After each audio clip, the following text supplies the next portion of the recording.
Hum. Eu vou te contar uma história Uhum. que sintetiza isso muito bem. Nós tínhamos uma obrigação contratual com os proprietários da área de fazer 3 prédios. Meu pai, naquela época, era diretor do Secov, que é o sindicato da habitação Uhum. aqui em São Paulo. Ele fretou um ônibus, levou 37 empresários aqui da construção lá para Riviera. Nós tínhamos uma maquete lá. Ele apresentou o projeto para esses 37 empresários e aí a gente acabou vendendo nenhum terreno. Nenhum terreno, ninguém se interessou. Mas acabamos botando o primeiro prédio lá de pé e depois o segundo e tal, e aí foi. Mas para você ver a dificuldade, né? E hoje a pessoa chega lá, vê tudo aquilo lá e fala, nossa, né? Mas isso aqui é óbvio. Às vezes parece óbvio, mas não é tão óbvio. E por isso que você tem que ter esse capital paciente, essa resiliência, acreditar que aquilo vai dar certo. E vem aí mais uma edição da Imersão Incorpora Pro.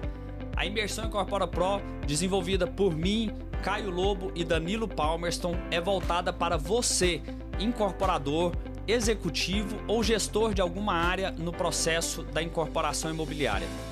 Esta imersão, a gente passa por todas as etapas da incorporação imobiliária, desde a concepção e estruturação estratégica, modelos de negócio, estruturação das equipes, aquisição de terrenos, viabilidade, marketing comercial, experiência do cliente, estruturação de funding.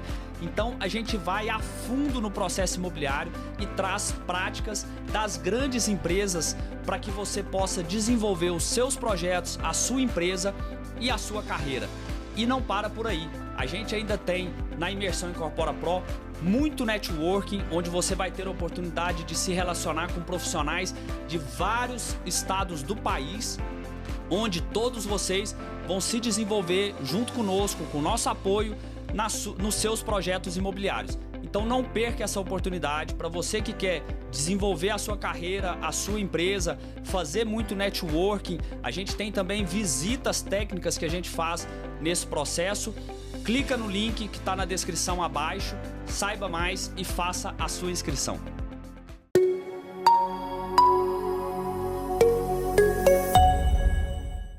Fala galera, tudo bem? Sejam muito bem-vindos a mais um episódio do Ink Talks. Mais um episódio nosso da série sobre bairros planejados. E eu tenho a satisfação de recebê-lo aqui. Ele que é advogado, administrador de empresas com mestrado em Babson, Massachusetts, sócio da Sobloco Construtora, para quem conhece aí a empresa, uma referência no nosso setor, nesse segmento de bairros planejados. Empresa com 65 anos de atuação no mercado imobiliário no estado de São Paulo. E ele coordena os departamentos de marketing, vendas, sustentabilidade e outras, né? Atua em várias frentes lá da empresa. É diretor adjunto da Federação Internacional dos Profissionais das Profissões Imobiliárias e do Conselho Consultivo do Secov e faz parte também do conselho da AELO e palestrante e autor de dezenas de artigos sobre desenvolvimento urbano sustentável e comunidades planejadas. Então, seja muito bem-vindo e é uma satisfação recebê-lo aqui, Luiz Augusto. Muito obrigado, Manuel. É um prazer estar aqui tentando enriquecer esse episódio do Ink Talks sobre comunidades planejadas, que é um tema assim bastante fascinante, bastante envolvente, bastante complexo e lindo, né?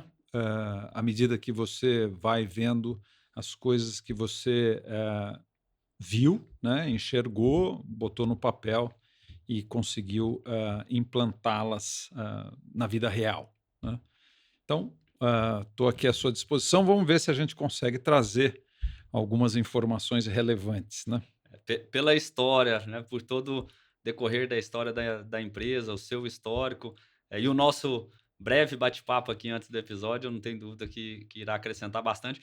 Para quem não conhece, gente, a Sobloco, pode ser que conheça, provavelmente conheça os empreendimentos, alguns dos empreendimentos da Sobloco, principalmente Riviera de São Lourenço, aqui no litoral de São Paulo. que é um projeto icônico, um bairro icônico, bem conhecido nacionalmente. Eles que desenvolveram esse bairro, além do Espaço Cerâmica em São Caetano, o Parque Faber em São Carlos, né? E até uma particularidade, estava comentando aqui com o Luiz, é que eu desenvolvi empreendimentos verticais, incorporações verticais no Parque Faber, lá em São Carlos. Então já tem essa conexão com a empresa. E sempre fui um grande admirador de todo o trabalho. Quando vocês começaram a desenvolver lá, desenvolveram o Espaço Cerâmica em São Caetano, eu tive lá, visitei para conhecer, enfim, porque sempre foi uma empresa que me chamou muita atenção nesse processo do desenvolvimento de comunidades planejadas. Mas eu queria que você começasse falando sobre a história da sua bloco e a sua atuação dentro da empresa. Bom, a Sobloco ela não começou como desenvolvedora de comunidades planejadas. Ela começou como incorporadora, construtora, no final dos anos 50, nos anos 60, 70, até o começo dos anos 80, nós éramos incorporadores, construtores aqui na cidade de São Paulo. A empresa é de São Paulo? É de São Paulo, ela só atua na cidade e no estado de São Paulo. E durante praticamente 30 anos, o que a gente fez foi incorporar edifícios aqui em São Paulo, alguns hotéis também, entramos no ramo de hotel, mas com o fechamento do BNH, que era naquela época era o Banco Nacional da Habitação, que financiava as obras, a gente enxergou que o mercado de incorporação e construção ia ficar muito difícil, ia ficar sem crédito, e a gente acabou migrando para essa área de loteamentos. No começo, loteamentos, nós fizemos lá um loteamento grande em Campinas, chamado Caminhos de São Conrado. Era um projeto numa área de 2,5 milhões de metros quadrados, eram 2.000 lotes, lotes de 400 metros quadrados. Foi muito bem, em Sousas. Isso foi em 1979 que a gente começou, e logo depois veio a Riviera de São Lourenço, em 1980. Início dos trabalhos, assim, assinatura de contrato, tal, em 79, mas os trabalhos mesmos de aprovação de projeto na Prefeitura de Santos e registro da incorporação, no começo dos anos 80, 81, 82. E depois outros projetos que a gente fez, como você bem falou, Guarujá Central Park no Guarujá, o Parque Faber em São Carlos, Espaço Cerâmica em São Caetano. Mas o nosso maior projeto, o carro-chefe, é a Riviera de São Lourenço, pela sua dimensão, pelas suas características, pelo seu valor, né? Pelo fato dela estar muito próxima de São Paulo e ela viver do consumidor de São Paulo, muito embora ela agora esteja atingindo um pouco também do interior do estado. Mas quando a gente começou a Riviera, aquilo lá realmente foi assim um sonho do meu pai, o Dr. Luiz Carlos Pereira de Almeida, que ele viu, ele foi convidado a conhecer a área num voo de helicóptero, e ele viu que a Rio Santos estava sendo construída, mas ela ainda não estava pronta, e ele viu aquela área intacta e enxergou lá coisas que poucos tinham visto até então, né? E então, vamos dizer, assinamos um contrato com os proprietários da área, Praias Paulistas e Fazenda Caraú, onde a Sobloco seria a desenvolvedora de um projeto que eles tinham,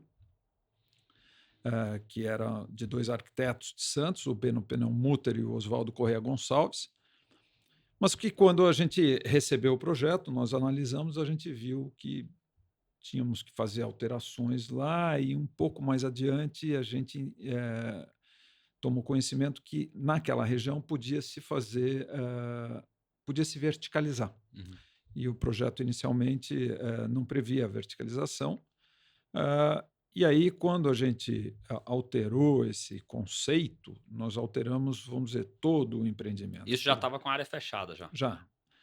E por que a gente alterou? Porque as questões de saneamento se alteraram bastante, porque a densidade do projeto mudou muito. Uhum. Antes eram só residências, depois o projeto passou a prever a verticalização, o que democratiza a praia consideravelmente. Aquilo lá era uma praia para poucas casas e hoje ela é frequentada por milhares de pessoas, tem esse acesso, né? Então, ah,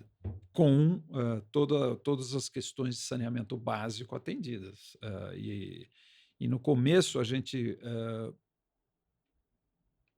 pensou em fazer alguma coisa completamente diferente do que estava acontecendo no final dos anos 80, que era uma agressão às praias do litoral paulista, vamos dizer, a falta de esgotos, vamos dizer, a questão de saneamento em geral, vamos dizer, o adensamento sem planejamento, quer dizer, uma coisa que estava afligindo as pessoas. E a gente, então, criou essa proposta sustentável, né? E que foi muito bem aceita, né? A gente foi, no início foi muito difícil, É isso que né? eu ia Quer dizer, perguntar, assim, o que que foram os desafios lá daquela época? os desafios foram todos, né? Quer dizer, no início não tinha acesso era pela praia, né? Então, você não tinha a Rio Santos concluída, tudo se dava pelas praias. Então, o transporte público era pela praia, o acesso para as outras praias era através da praia de São Lourenço, que era a primeira do litoral. Quer dizer, não era até que a Rio Santos ficasse pronta em 84, 85, a gente, né, e mesmo depois que ela ficou pronta, ainda durante algum tempo o acesso às coisas, os carros andavam pela praia. Uhum. O hábito era andar com o carro pela praia. E aí a gente falava assim, a gente acabou lançando, eu me lembro que a gente lançou um prédio Riviera Flat em 1985, foi o primeiro prédio que a gente lançou, e a gente falava assim, mas quem vai comprar aqui? O cara vai botar a cadeira na praia e vai morrer atropelado. Né? Então eram aflições que até a gente conseguir impedir que a praia servisse de rodovia, como se fosse uma rodovia, demorou, né? Demorou. Então, isso foi um dos problemas, a questão vamos dizer, a pessoa comprava o lote, fazia a sua casa, mas não tinha nada do lado, quer dizer, não tinha um supermercado, não tinha uma farmácia, não tinha absolutamente nada que ela pudesse contar. Naquela época, Bertioga ainda era uma cidade, era uma província de Santos, né? Ela não era emancipada, ela só veio se emancipar no começo dos anos 90. Então, a pessoa que quisesse comprar uma Coca-Cola, ela tinha que se deslocar para Bertioga, quer dizer. Então, com o tempo, a Sobloco foi fazendo investimentos não só em infraestrutura urbana, ambiental, mas foi fazendo investimentos em infraestrutura de comércio e serviço. Então, nós construímos o primeiro supermercado, nós construímos o shopping, quando não tinha nada lá, quer dizer, era dinheiro, era investimento numa coisa que a gente acreditava que ia dar certo. Mas nós fizemos o shopping em 1989. Não devia ter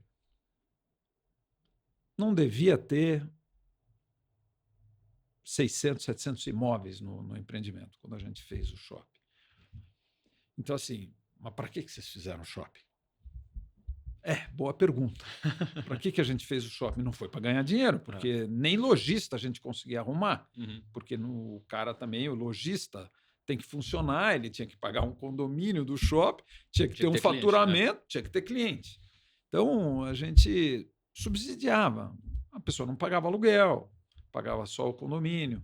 Quer dizer, foi um investimento, quando você considera ele de per si, né? Quer dizer, um standalone, fiz um investimento aqui no shopping para ter retorno no shopping. Zero. Foi um investimento a fundo perdido, né? Porque a gente sabia que aquele shopping não ia dar zero.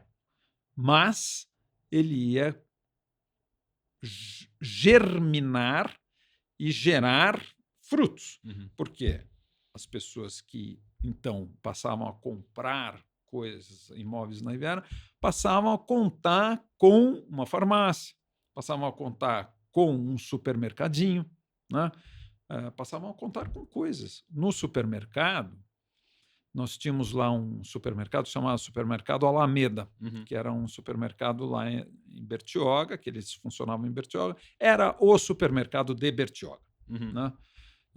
Nós temos que considerar que em 1990, a Bertioga devia ter 20 mil pessoas, se tanto.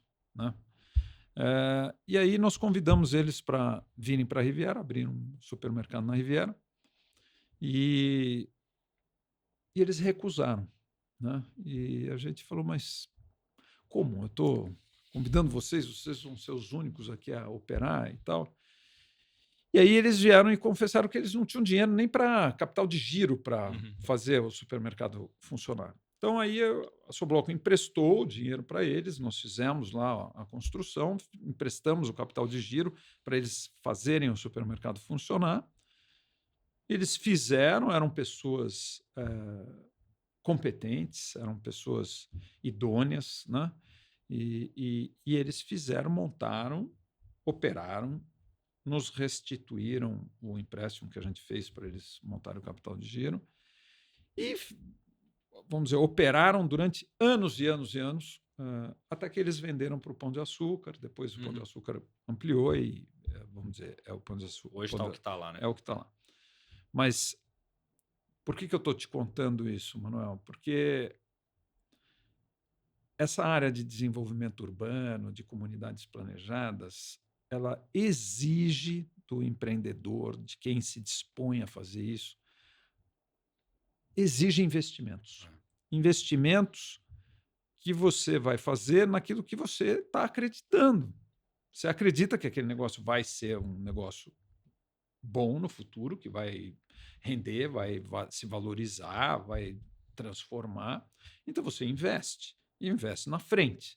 Então, na Riviera, a gente fez um shopping a fundo perdido, nós fizemos um supermercado a fundo perdido, quer dizer, eu estou falando em investimentos de per se, standalone, né? Não é um investimento você pensando no macro, no global.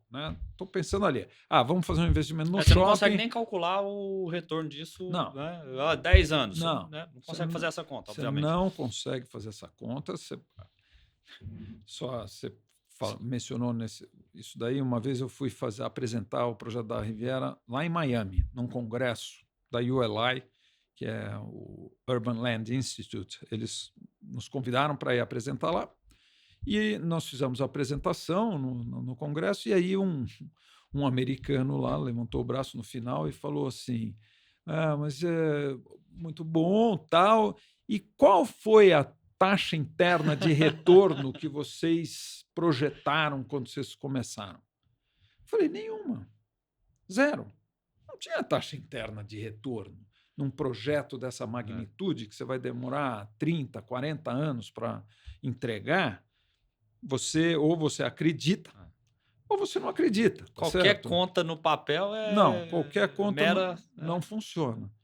Então, eu estou contando a minha experiência, certo? Pode ser que em outros casos, não sei, talvez você vá fazer um projeto menor, numa cidade mais rica, mais desenvolvida, talvez você não tenha que fazer tantos investimentos, porque a própria cidade, aquela comunidade, vai responder aos produtos que você for desenvolver e oferecer. Né? Eu até ia abordar isso, né? Porque assim, existe uma diferença dessa característica, até pelas experiências que vocês têm aí nos outros projetos e tudo, de um projeto como o Riviera, que você é total gerador dessa centralidade e dessa atratividade para a região, e projetos que são bairros planejados, comunidades planejadas, dentro de uma cidade que já está em desenvolvimento, né? São características completamente diferentes desse processo. São bem diferentes. São bem diferentes. Cada caso é um caso. Você não tem uma repetição. O que deu certo aqui eu vou aplicar lá. Bom, algumas coisas você pode, claro, conceituais você vai adotar, mas cada região tem um perfil econômico, tem um perfil social, tem, vamos dizer, características físicas vamos dizer, da terra onde você vai desenvolver, tem vamos dizer, regiões ambientalmente mais sensíveis, menos sensíveis. Quer dizer, não dá para você chegar e falar, achei uma fórmula que vai dar certo. Mas tem coisas que você pode pensar, né? A primeira delas, quando a gente faz alguma coisa, é assim, para quem que eu vou vender? Uhum. É a primeira pergunta que você tem que fazer. Vou fazer um negócio aqui, pô, maravilhoso e tal. Para quem que eu vou vender? Bom, então eu vou definir aqui o perfil do meu comprador e tal, e aí eu vou começar a fazer o dimensionamento do meu projeto, né? A Riviera, ela é direcionada para São Paulo. Uhum. Então, Desde o início. desde o início era São Paulo. Então, o meu projeto tem uma dimensão bem grande, porque São Paulo não para de crescer, Uhum. né? E São Paulo nunca vai parar de crescer, porque tudo está aqui. Os melhores hospitais, as melhores escolas, os melhores serviços, os melhores comércios, as melhores marcas. Quer dizer, todo mundo vem para São Paulo, de um jeito ou de outro, né? Você pode até estar em outras cidades fazendo seus negócios, mas de repente você fala, vamos para São Paulo passar um fim de semana, 3 dias lá, fazer umas compras e não sei o que tal, vem para cá. Tem um problema de saúde, vem para cá, né? Então, São Paulo não para de crescer e essa riqueza, ela de uma certa forma é transferida para a Riviera. Transborda, né? É transferida, porque, Manuel, nós comentamos aqui, o Brasil pode estar bem ou mal, mas quando a economia ela é boa ou ruim, sempre tem alguém ganhando dinheiro. Sim. Né? Muda de mão, né? Sempre alguém está ganhando dinheiro e esse alguém sempre quer ter uma residência, uma segunda residência, ou no campo ou na praia. Então a gente faz de tudo para captar esse cliente que quer uma casa na praia, a gente tenta, vamos dizer, atraí-lo para nós. Como? Né? Nós criamos um perfil para a Riviera que é a família, é o casal com 1, 2, 3 filhos pequenos, e é nisso que eu me foco, 100%. Sempre.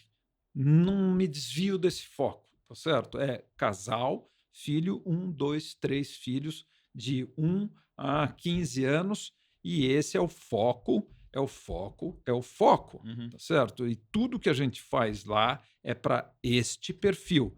Aí você fala, bom, mas e o casal de 28, 30? Isso é irrelevante. Outliers, né? Irrelevante. Não faz volume, não me preocupo com isso daí. Meu foco é na família, então, assim, tudo que a gente faz lá é pensando nisso. O que uma criança de 5 anos gosta? O que uma mãe de 35 anos gosta? O que um pai de 40, 50 gosta? Né? Gosta de jantar fora? Então, vamos ter bons restaurantes. As crianças gostam de parquinho, então vamos ter que ter parquinho de diversão. Gostam de piscina? Vamos fazer umas piscinas maravilhosas. Gostam de andar de bicicleta? Vamos fazer ciclovia. Vamos fazer surf, vamos fazer tênis, vamos fazer golfe, vamos fazer hípica, vamos fazer tudo. Tudo para que essa família se divirta. Né? São Caetano, diferente. Projeto para a primeira residência. Né? Então, quem que eu vou me focar? No público ali de São Caetano, da região, exclusivamente do ABC, mas mais em São Caetano, porque ali todo mundo é meio bairrista. Né? Quem mora em São Bernardo gosta de São Bernardo, quem gosta de São Caetano gosta de São Caetano. Tem uma certa divisão ali. Né? Não, quem gosta, gosta. Mas a gente fez um negócio lá para, vamos dizer, primeira residência. Né? Então, e nós ancoramos lá com um shopping. Né? Então, foi um desenvolvimento feito em cima do shopping para criar conveniência para a primeira moradia. Então, vamos dizer, o Manuel vai morar lá com a esposa, tem 2 filhos e tal, vai fazer tudo a pé ali. Né? A escola é perto, o shopping é na frente, no shopping tem restaurantes, a padaria é ali do lado, quer dizer... São Carlos, nós fizemos lá o shopping em Guatemi São Carlos e depois fizemos lá os bolsões residenciais com um mix de verticalização, mas já São Carlos a verticalização já tem assim uma velocidade, um ritmo de vendas muito baixo, porque a área lá, vamos dizer, terra é farta, né? Então a expansão horizontal é natural. E as pessoas, então, preferem morar numa casa do que morar num apartamento.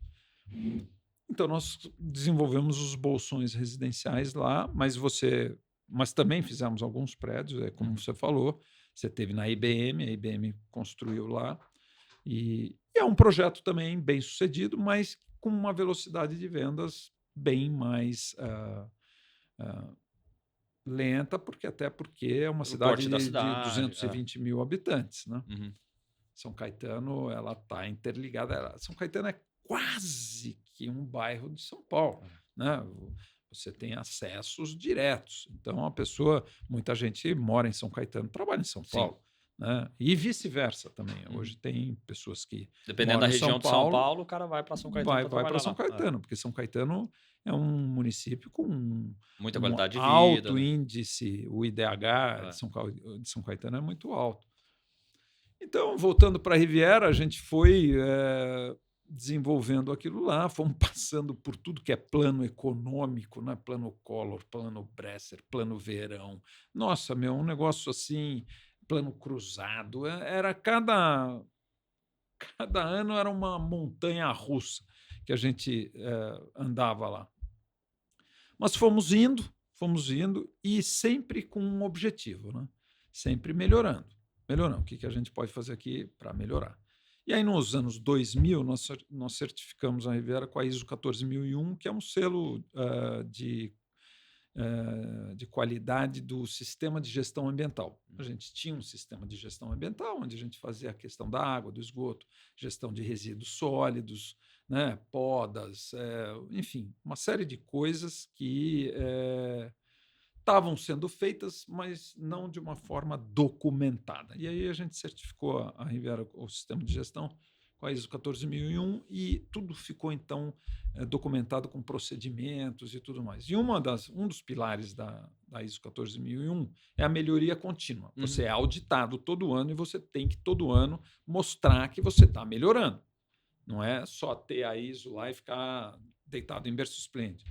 Então, você tem que mostrar para a auditoria, que é uma empresa americana, que é a ABS, Quality Evaluations, que ela vai lá e faz essa auditoria e vê os procedimentos que você está fazendo que melhoraram quando comparados ao ano anterior. Então, a gente cria planos de ação para melhorar.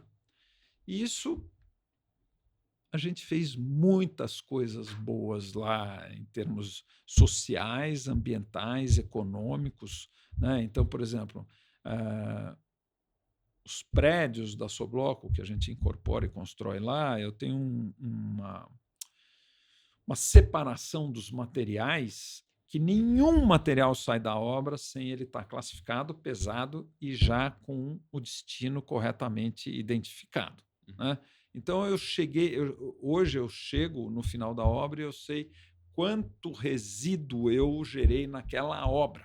E né? A destinação desse resíduo? E a destinação, vamos dizer, ela está toda pré-definida, mas então tudo, madeira, plástico, vidro, metal, isopor, quebra de concreto, ferro, tudo a gente vai separando. Isso veio da ISO, né?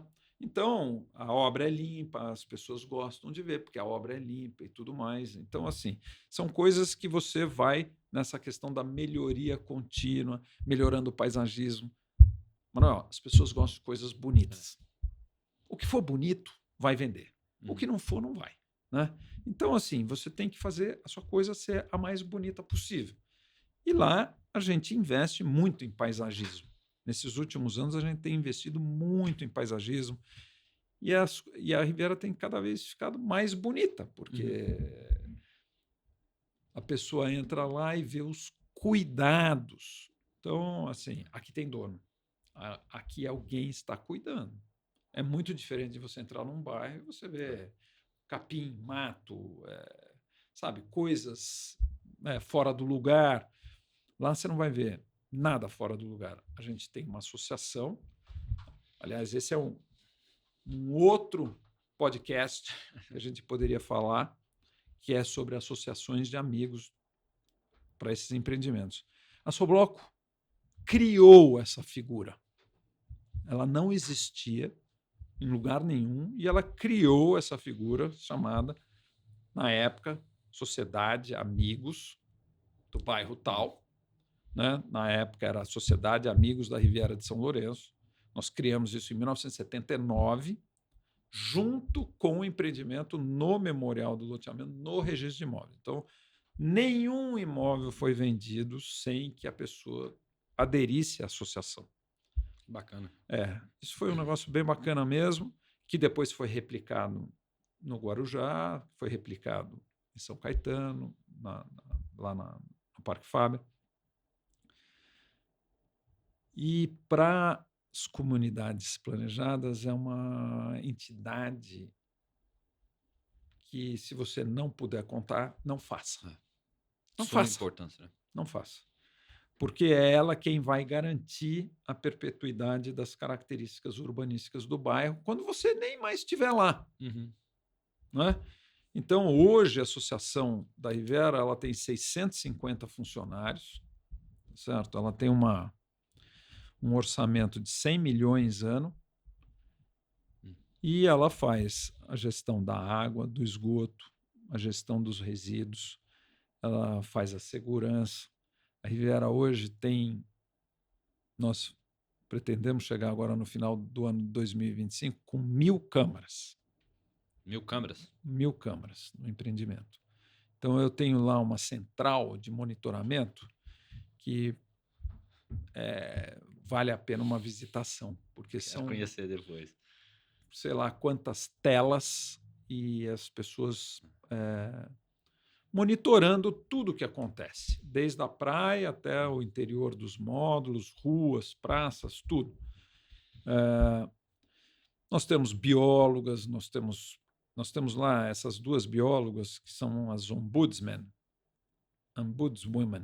da Riviera, que elas ficam lá todo dia fiscalizando o que pode estar errado no empreendimento. Então, assim, tem alguma coisa errada, elas identificam e a associação vai corrigir, se for o caso, a Sobloco vai corrigir, mas para que nada esteja fora do lugar. Então, assim, a pior coisa é o meu telefone tocar aqui em São Paulo. Então, a gente faz de tudo para que o meu telefone não toque, porque se tocar é problema. Então, hoje, a associação ela tem um gerente, ela é estruturada, ela está, vamos dizer, estratificada em saneamento básico, administrativo, a manutenção geral e segurança. E nós temos profissionais altamente competentes nisso daí, que fazem toda essa gestão. E eu sou diretor da associação e nós fazemos uma reunião quinzenal há praticamente 40 anos. E eu faço as reuniões. Eu e mais outros diretores, mais um diretor da Sobloco, um diretor de Praias Paulistas e um diretor de Fazenda Caraú, que eram os proprietários da terra lá atrás. Mas se você não fizer esse acompanhamento pessoal, esquece. Esquece. Sabe, uma vez eu estava vendo uma palestra num ADIT, num evento, acho que era um ADIT, um Complan, sei lá. E estavam fazendo uma apresentação de um bairro planejado no Nordeste. E falando sobre coisas e tal, e de repente a pessoa falou, não, e a questão da saúde, já está tudo equacionado, papapá. Saúde é outro capítulo que a gente pode falar aqui durante 40 minutos. Porque saúde é um tema que todo mundo está preocupado, só que é um tema que você não consegue assumir, porque é um assunto, a saúde, é muito cara. Não dá para você ter no seu empreendimento vamos dizer assim, salvo se você estiver dentro da cidade, então tudo bem. Aí, vamos dizer, você está dentro da cidade, mas a Riviera, por exemplo, está distante. Eu não consigo colocar um hospital lá, porque tem uma regra geral que fala o seguinte: o que você investir para colocar o hospital de pé é o que vai te custar por ano de operação. Então, vamos supor, você vai botar 10 milhões para botar, ele vai te custar 10 milhões ano para operar. Se você botar 100 milhões, vai te custar 100 milhões ano para operar. Então, você não tem, se você não tiver fluxo de uso, fecha o hospital. Né? Se você não tiver, vamos dizer, procedimentos de alta complexidade que gerem renda para o hospital, fecha. Então... E isso o cara vai vir fazer em São Paulo, não vai fazer lá. Exato. Uhum.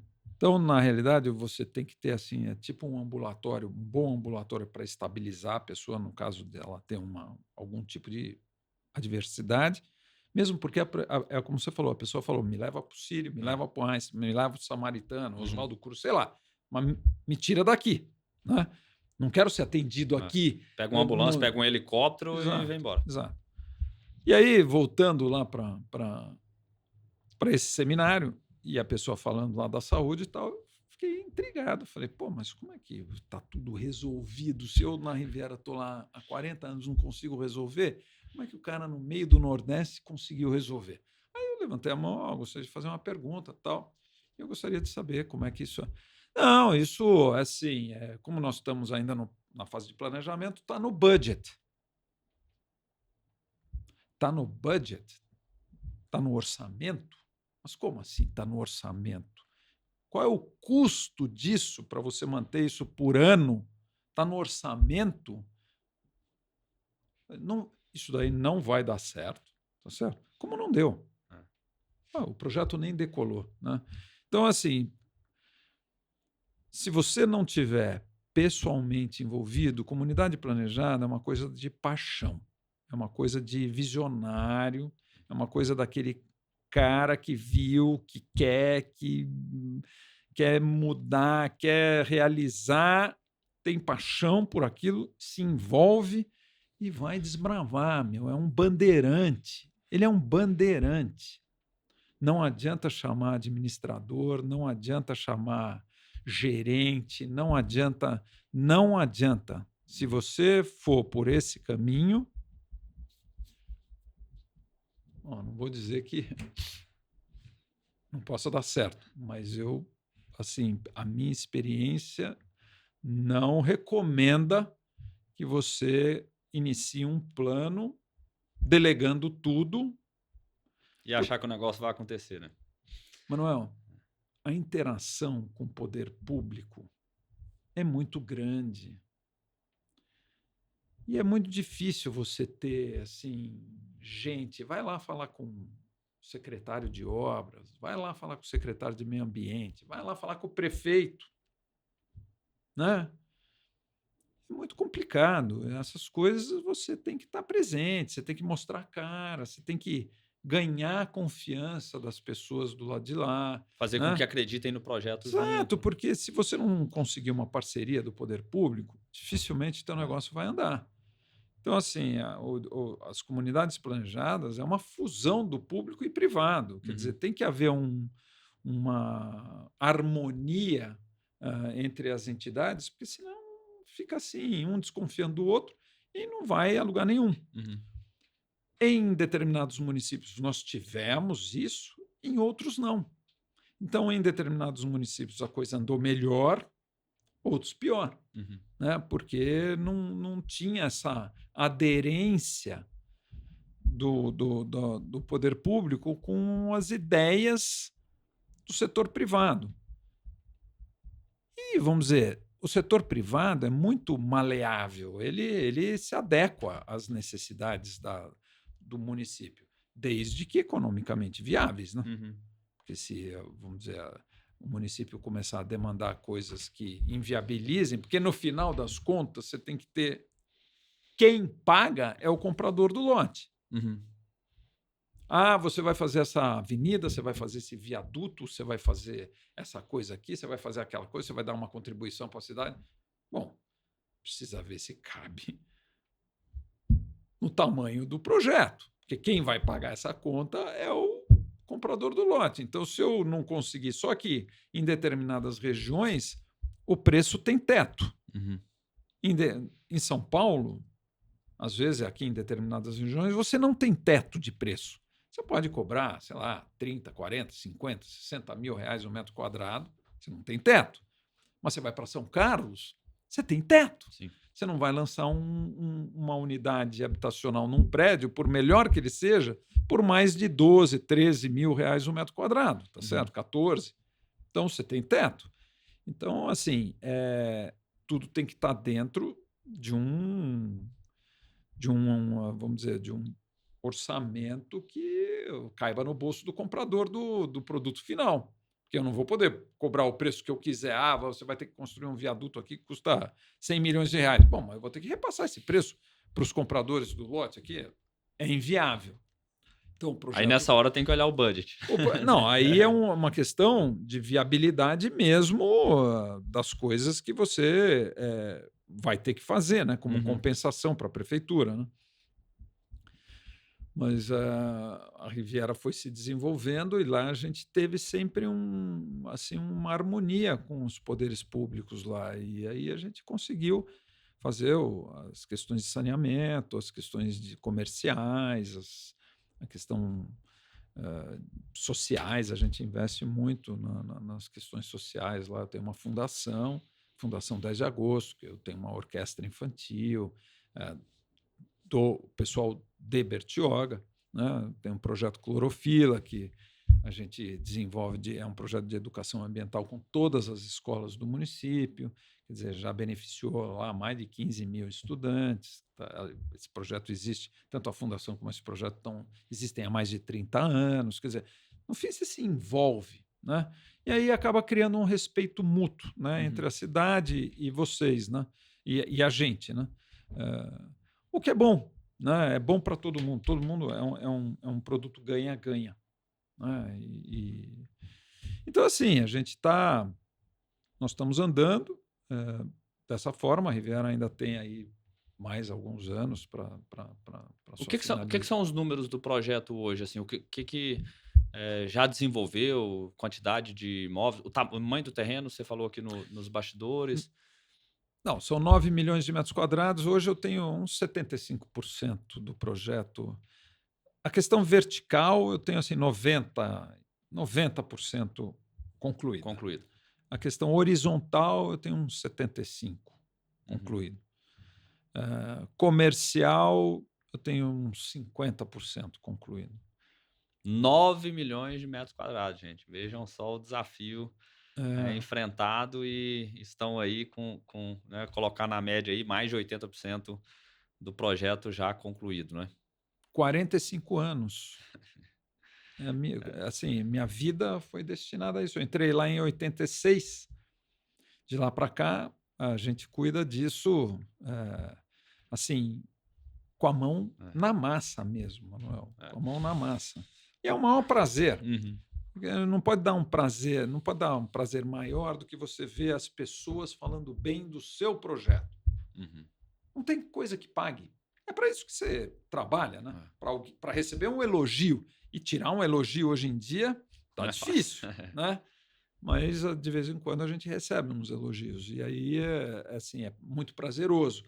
Então, é para isso que a gente, eu volto a dizer, quem se envolve com comunidade planejada tem que estar assim, a infantaria, tem que estar lá no pelotão de frente, tratando, vendo, olhando todo dia o que está dando certo, o que não está, para manter o foguete sempre na rota, né? Para não ter, né? Para dar uma de...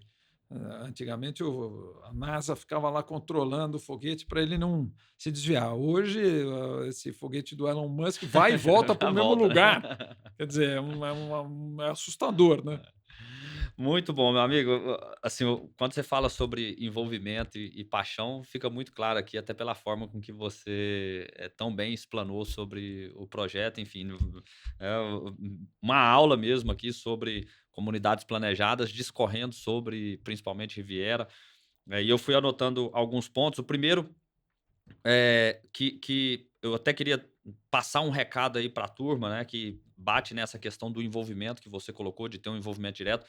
Quando você coloca a questão da criação e da participação na associação, que eu acho que é um ponto muito relevante, que a gente vê muita gente aí que nos acompanha que faz uma incorporação única e de repente naquela incorporação a pessoa tem aquele bloqueio para lidar com o próprio condomínio, a gestão condominial, enfim, fica fugindo dessas responsabilidades. Isso nós estamos falando de uma incorporação individual, né? Quem dirá a complexidade de lidar com uma associação como essa, né, que envolve o bairro. Enfim, por que que eu falo isso e reforço esse ponto? Porque eu já tive lá na Riviera acho que umas 3, 4 vezes. E foram em tempos espaçados, assim, em torno de 2, 3 anos de intervalo entre a primeira vez, entre cada vez que eu ia lá, né?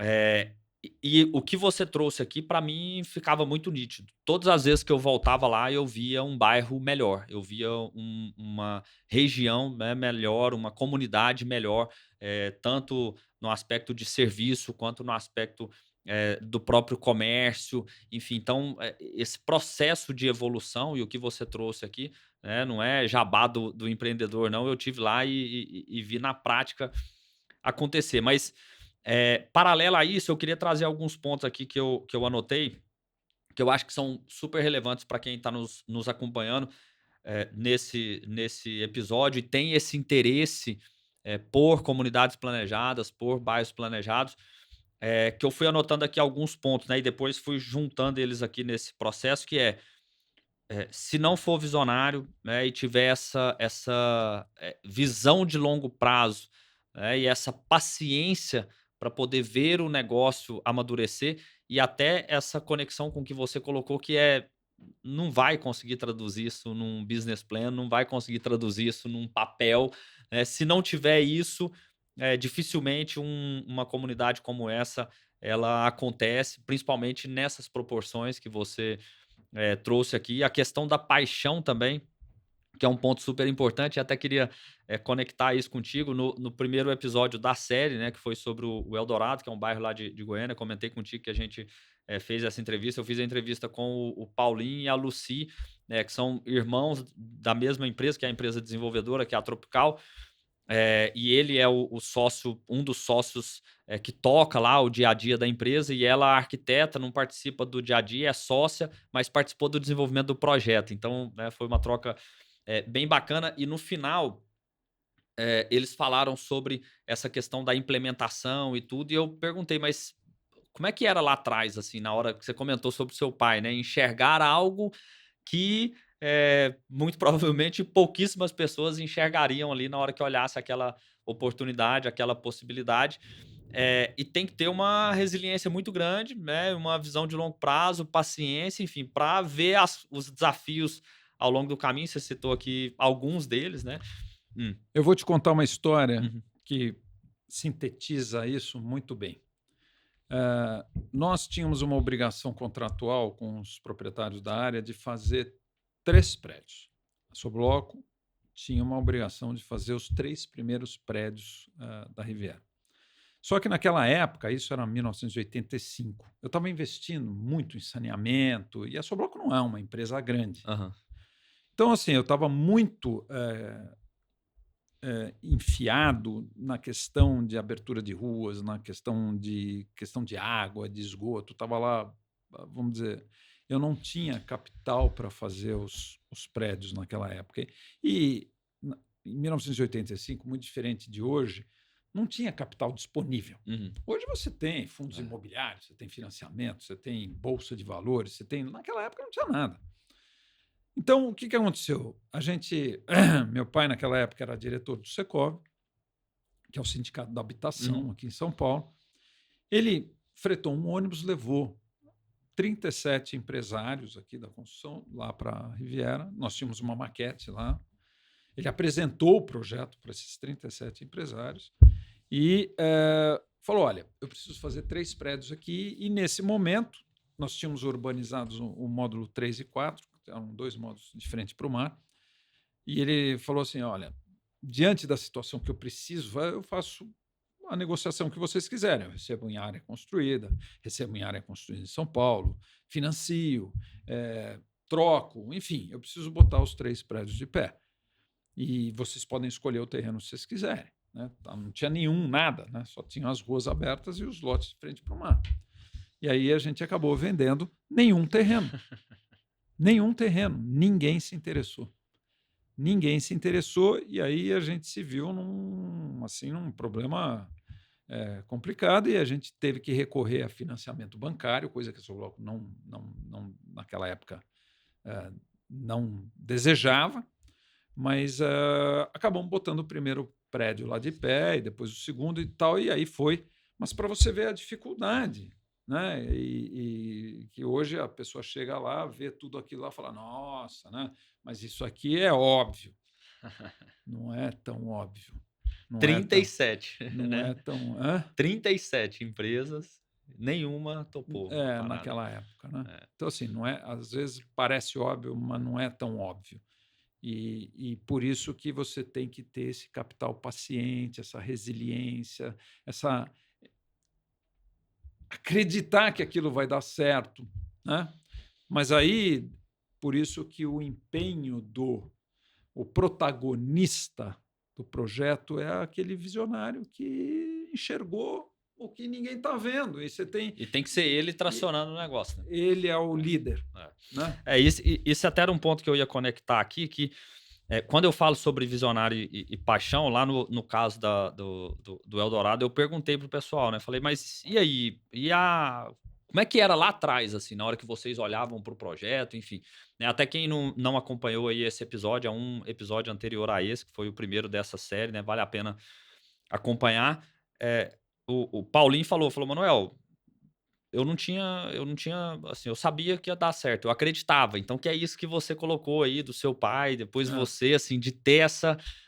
E aí eu fui e falei com ele, falei, Paulinho, porra, eu super, né, assim, acho admirável primeiro, né, uma empresa e um profissional ter né, esse nível de segurança e tudo, mas eu acho que é uma soma do acreditar e o fato de você ter uma visão, ter uma paixão muito grande por ela, e acreditar tanto naquele negócio ali, isso vai fazendo com que as suas ações também tirem esse projeto do papel, né, façam com que esse projeto aconteça, porque isso até se conecta com o exemplo que você trouxe aqui, né? A gente levou lá 37 empresários. Se não acreditassem tanto no negócio, muito provavelmente, na hora que, eu trouxe 37 empresas aqui, nenhuma das 37 topou a parada. Acho que não vai dar certo. Porra, eu tô achando que eu tô viajando aqui, né? Tô enxergando coisa que não faz sentido. E aí começa a se questionar. Então, se não tem essa, né, essa visão toda e esse acreditar todo, é difícil tirar do papel. E aí um outro ponto que eu anotei aqui, que você falou, que é a questão da identidade, né? Assim, buscar de forma muito clara o que é essa identidade do bairro, né? Como que o bairro vai se posicionar e como que ele vai traduzir isso. O que se conecta com outro ponto que você citou aqui que me chamou muita atenção, que é a clareza do cliente do produto, né? Manuel, é casal, 1, 2, 3 filhos, ponto. Né? Assim, desde o início até hoje, casal, 1, 2, 3 filhos, esse é o nosso foco. Né? Tem outros, né? Tem outros, mas assim, o foco, né? O cerne ali da nossa clientela é isso. E o que para mim conecta com quando você fala sobre a questão dos desafios para implementar o shopping e tudo, com a questão das barreiras, que as barreiras que eu digo em relação ao cliente, principalmente lá atrás. Hoje não, hoje é o que você falou aí sobre quem vai lá hoje olha e fala, nossa, mas era óbvio. Hoje é óbvio, mas há 40 anos atrás, isso era óbvio. Qual que era qual que era a visão com relação a isso? E, obviamente, o cliente também tinha essa mesma barreira, essa mesma objeção. Mas eu vou comprar um imóvel aqui, e você tem que ir quebrando essas barreiras no início, de alguma forma. Né? No caso de vocês, foi quebrando essas barreiras com investimento no shopping, no comércio, enfim. Mas isso, obviamente, é algo que tem que acontecer. E o último ponto aqui, de tudo que eu consegui captar, né, de tudo que você trouxe aqui, é a questão do envolvimento. Né? Que aí, tanto a parte da associação quanto a parte do poder público, você trouxe muito essa necessidade desse envolvimento direto, né, de estar ali no dia a dia do negócio e abraçar mesmo o projeto e fazer o projeto acontecer. Né? Tem mais algum ponto dessa estrutura toda, assim, que você ressaltaria? Eu estou só tentando traduzir, Luiz, até para você entender, para quem está nos acompanhando, né, de todo esse bate-papo nosso aqui, onde, né, riquíssimo, né, e eu sempre falo muito que no episódio, num primeiro momento, eu até filtro e pego isso para mim, né, eu sempre me desenvolvo muito nesses bate-papos, porque são papos muito profundos. E o que eu tentei aqui foi traduzir as essências, né, e os pilares aqui da história de vocês e do projeto de vocês, para quem tiver esse interesse nesse tema, e se conectando com isso de alguma forma, né? Não, tem, é assim, Manuel, tem uma infinidades, mas assim, é como eu te disse, cada projeto é um projeto. Uhum. Cada projeto tem um público-alvo, né? Como eu te falei, assim, né? Quando você vai fazer um projeto, você vai falar assim, para quem que eu vou vender? Essa é a primeira pergunta que você vai ter que fazer. Você vai ter que fazer um business plan para entender quais são os melhores. Vai ter âncora? Não vai ter âncora? Que tipo de âncora? Tem espaço para uma âncora aqui? Quer Uhum. dizer, quanto vai custar essa âncora? Vai me trazer valorização? Quer dizer, tem uma série de coisas que você. Os acessos, né? No access, no business. Né? Quer dizer, se a mãe não pode sair às 6 horas da tarde com o filho, chegar às 8 no empreendimento, segura, não se arrisca, cara, porque você corre o risco de ter uma rejeição do teu empreendimento. Quer dizer, o acesso é fundamental, né? Esses projetos, como eles são de longa duração, é muito importante que as pessoas também sejam de longa duração. Porque se você tiver uma rotatividade nas pessoas que estão tocando o plano, os problemas que o plano vai tendo, eles vão sendo descontinuados à medida que você vai fazendo o turnover das pessoas. Vou te dar um exemplo. Você está lá fazendo um empreendimento, aí de repente você é embargado. Você é embargado numa ação civil pública. Isso já é comum acontecer aqui em São Paulo. E aí geralmente, essas ações demoram algum tempo. Se você vai trocando as pessoas da empresa, aquele que inaugurou a ação lá e fez a defesa, tal, já não é o mesmo cara que está no meio da ação depois para fazer a apelação, que já não é mais o mesmo cara que não sei o quê. Você vai perder aquela ação. E aí você vai ter um problema sério com o teu empreendimento. Então, assim, a Sobloco é uma empresa de 65 anos, né, e ela está à frente dos projetos desde então, geralmente com as mesmas pessoas. Então, assim, são pessoas que já vivenciaram os problemas e sabem mais ou menos por onde andar. Isso eu acho que é uma coisa importante. Não adianta deixar na mão do CEO, porque se o CEO sai aqui, o outro sai lá e não sei o quê, não tem uma continuidade das ideias, não tem a continuidade. E também você quebra o fator liderança com todos aqueles teus comandados. Então, você vai lá numa associação dos amigos que tem 650 funcionários, tem gerente, tem um corpo super profissionalizado. Se eu mudo do CEO a cada ano, 2 anos, sabe? Não sustenta. Essa coisa não é vender chocolate na gôndola do supermercado, tá certo? É uma outra coisa que requer muito mais a presença do dono perante o poder público também. Não adianta ficar mandando lá o gerente, vai mandando. Não, você tem que aparecer das caras. Né? Até porque um projeto desse daí você vai enfrentar vários prefeitos, vários vereadores, né? De vários partidos, né? Cada um o seu secretariado, então muda um governo, muda tudo, você tem que sentar com todo mundo de novo. Não adianta mandar CEO aqui, CEO lá, quer dizer, esse negócio de comunidade planejada é uma coisa muito pessoal. Eu vejo assim, certo? Se você faz uma comunidade que tem um começo, meio e fim, rápido, então você vai fazer uma coisa, sei lá, 2 condomínios fechados com um centro comercial e e vamos dizer, e 3, 4 prédios ali. Uma Uhum. coisa que em 10 anos acabou. Ah. Bom, tudo bem, é bem diferente. Agora, se você vai fazer uma coisa que o seu ritmo de vendas vai ser lento e tudo mais, então você tem que ter uma outra coisa aí que anota, que é manter os custos baixos. Uhum. Você tem que manter custos administrativos baixos, Uhum.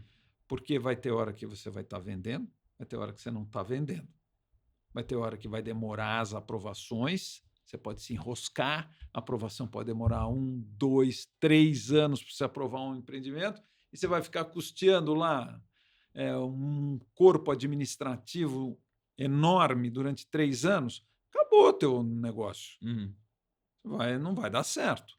Então, mais uma vez, é o dono que vai fazer o papel de várias coisas dentro. Ele vai ser o advogado, vai ser o marqueteiro, vai ser o financeiro, vai ser o jurídico, o tecnológico, vai ser. Porque não dá para ter um diretor de tecnologia, um diretor financeiro, um diretor comercial, um diretor, não dá. A não ser que você seja uma mega empresa que faça milhões de coisas, mas dentro dessa área aqui nós não temos nenhuma. Uhum. São todas empresas pequenas, familiares, Negócios mais geralmente particulares. mais particulares, porque não tem assim.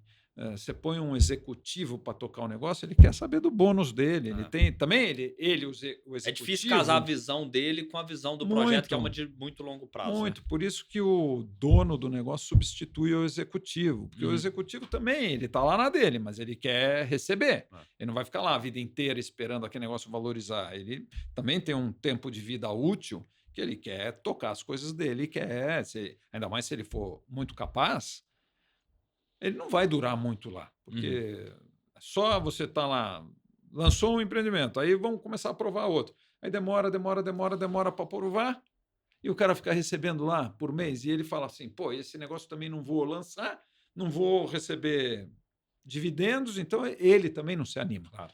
Então a coisa volta para a esfera familiar. Uhum. Muito bacana. Agora, Luiz, uma coisa que eu não te perguntei. Lá atrás, quando você comentou sobre seu pai ter visto a área, né, e ter projetado isso lá, começou como horizontal, depois partiu para um conceito vertical. Teve alguma inspiração o projeto de alguma referência? Vocês que são, né, me demonstram aí muito conectado com coisas fora do país, enfim, teve alguma referência ou foi algo instintivo mesmo e aspiracional? Eu acho que foi mais aspiracional, instintivo, não teve assim uma colagem internacional. O projeto era muito grande, são 4,5 km de praia, né? Quer dizer, é um projeto que está dimensionado para 100 mil pessoas, quer dizer, não tem uma coisa que você possa copiar. Né? Nós fizemos um memorial. Assim, as coisas conspiraram também para dar certo. Né? Nós não podíamos prever tudo. É aquela história de você estar trabalhando lá todo dia para a coisa dar certo, né? Fazendo de tudo para que ela dê certo. Então, tudo que a gente via que não estava dando, a gente tentava corrigir a rota ao longo dos anos. Mas nós fizemos esse memorial, essas normas de uso e ocupação da Riviera, assim como também fizemos do Espaço Cerâmica, do Parque Faber, são normas que são perpétuas, né? Não se pode mudar. Então, eu criei as normas, registrei elas e eu não podia mais mudar. Então, o que eu podia fazer? Acelerar o projeto, desacelerar o projeto, está uma crise econômica, desacelera. E isso aconteceu várias vezes, porque o Brasil passou por várias crises que, meu Deus do céu. Né? Então, é como eu te falei, hoje as pessoas vão lá, mas nós passamos lá frios na barriga muitas vezes. E depois a gente acabou tendo, assim, não só nós, mas o Brasil pós-pandemia para o mercado imobiliário melhorou muito. Sim. Né? Os preços aumentaram, valorizaram, não foi só a Riviera, nem nada, todos esses empreendimentos ao redor de São Paulo e tudo mais. Até aqui em São Paulo as pessoas queriam mais espaço, então passaram a comprar tudo, vamos dizer, mudar da cidade para o campo, do campo para a praia, e isso valorizou tudo, né? Então, Uhum. aí nós tivemos aí vamos dizer, uma sorte, né? O mercado imobiliário todo teve assim, uma coisa que não prevista, Sim. que melhorou muito a questão econômica financeira dos projetos, né? Não só nosso, mas todos esses aqui ao redor de São Paulo também, vamos dizer, tiveram, vamos dizer, se apegaram a isso Uhum. daí também, né? Sim.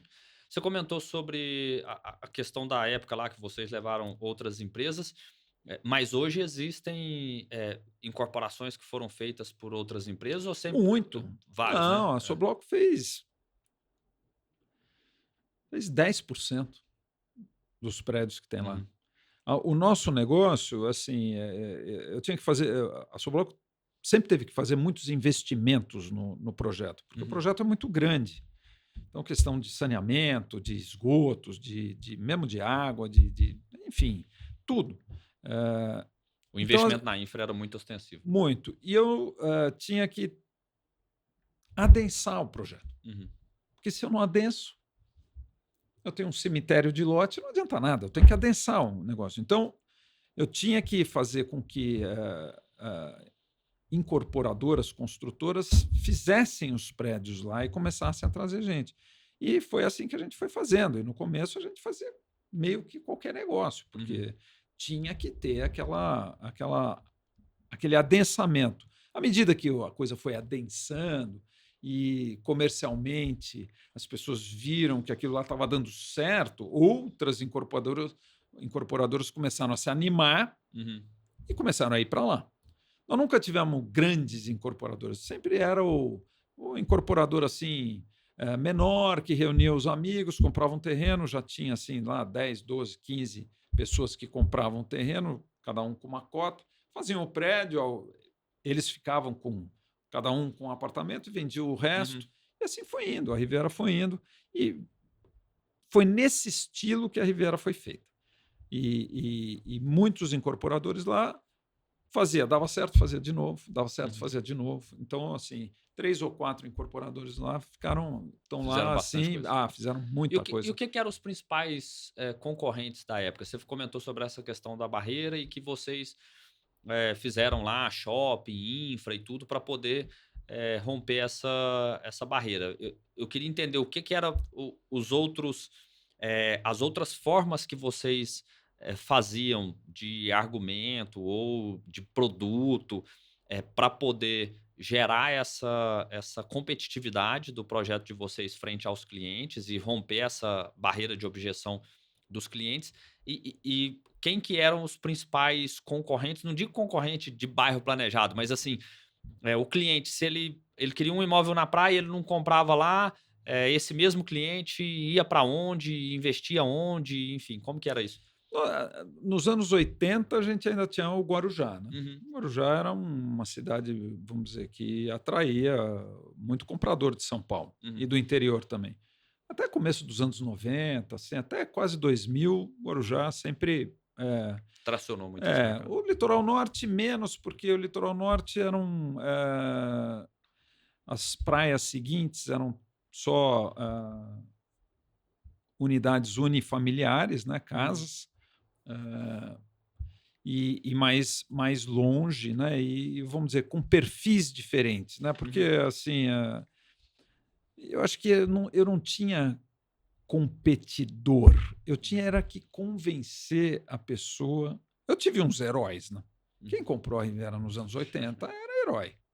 Era herói. Era um preço mais barato, uma promessa de uma coisa, e o cara comprou acreditando naquilo. Né? Ele não tinha muita opção no litoral norte.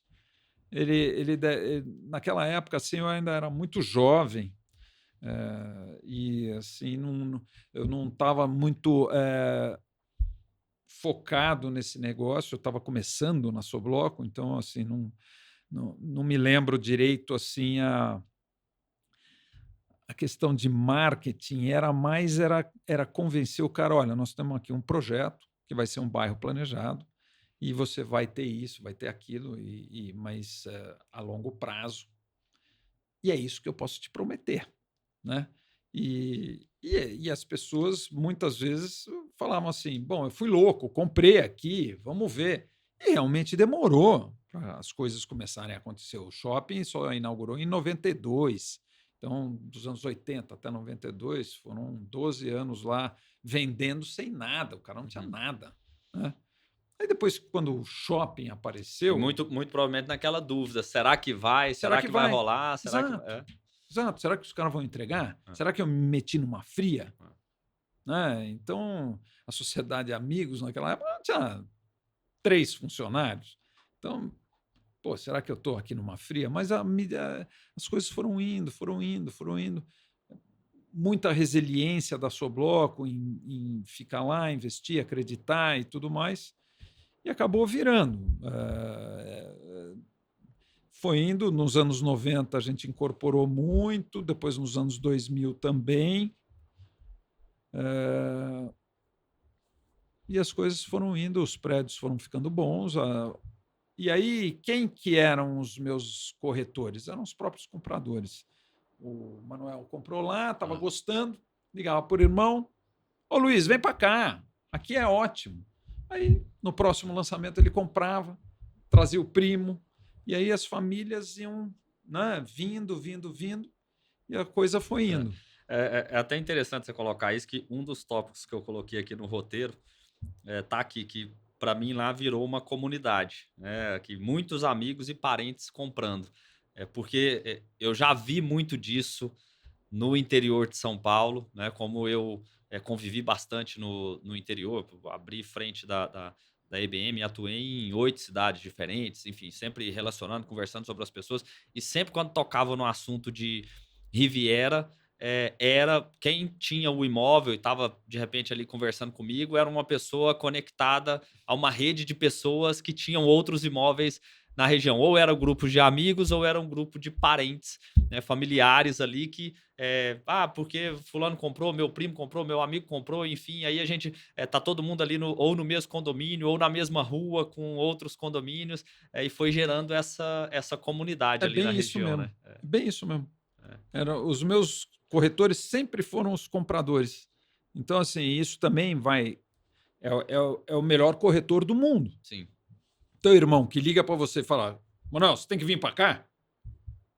Né. Né? O cara não quer ter o mal. Né? Ele é o melhor corretor. Então, assim, a gente sempre também investiu muito nisso. Até porque devia ser um baita desafio essa atratividade das empresas de vendas, né, para pro A gente projeto. começou com a Lopes Uhum, lá.